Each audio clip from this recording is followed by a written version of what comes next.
I'm going to demonstrate a model of the strategy Use Sentence Starters.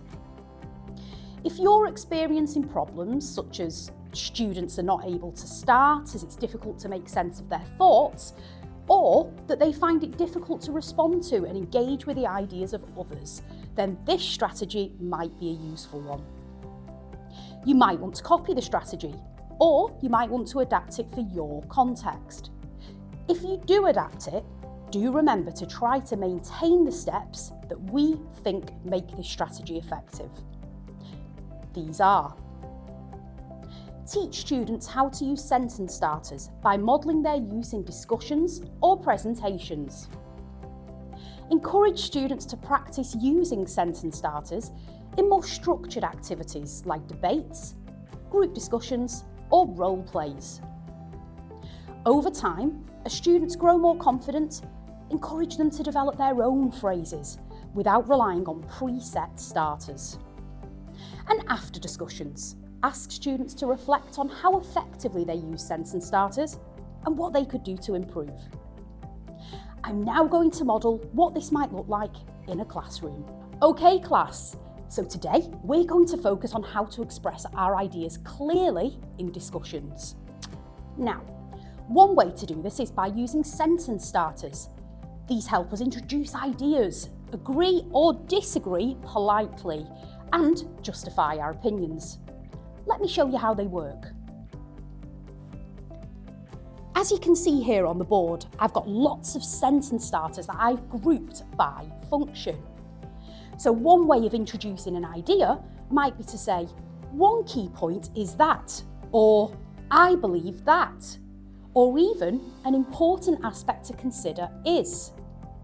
Also, if you want to agree, you could say, I completely agree because, or that's a great point and I'd like to add. Sometimes you'll want to disagree politely. I see your point, but I think another perspective to consider is. Or you might want to justify your opinion. This is important because, or the evidence suggests that. Now, let's practice. Suppose we're discussing whether homework is necessary. I'll model how to use sentence starters in my response.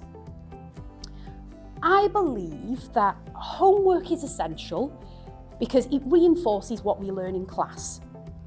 A good example of this is when students practice maths problems at home. They tend to remember the methods better. So can you see how I use those sentence starters? Now it's your turn. In pairs, I want you to discuss this question. Should school uniforms be compulsory? Use the sentence starters behind me on the board to help structure your answers.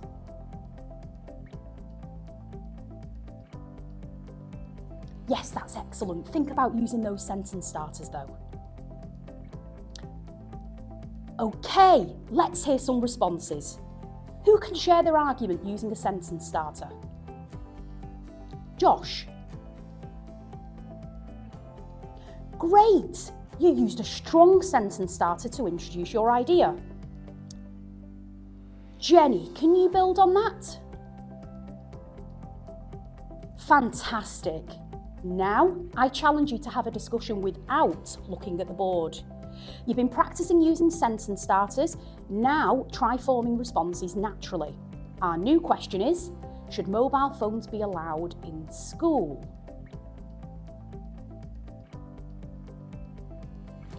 Yes, James, that's right. You've got to now use your own starters. Keep looking at the board if you need help. That was a great discussion. Now take a moment to reflect. On your whiteboards, answer these two questions. What sentence starters did you find most useful? And what can you improve next time? Thomas, would you like to share?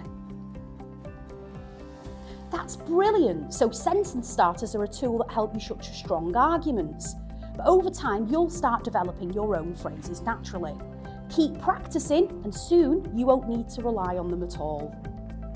So as you can see here, I modelled how to use sentence starters to start a discussion.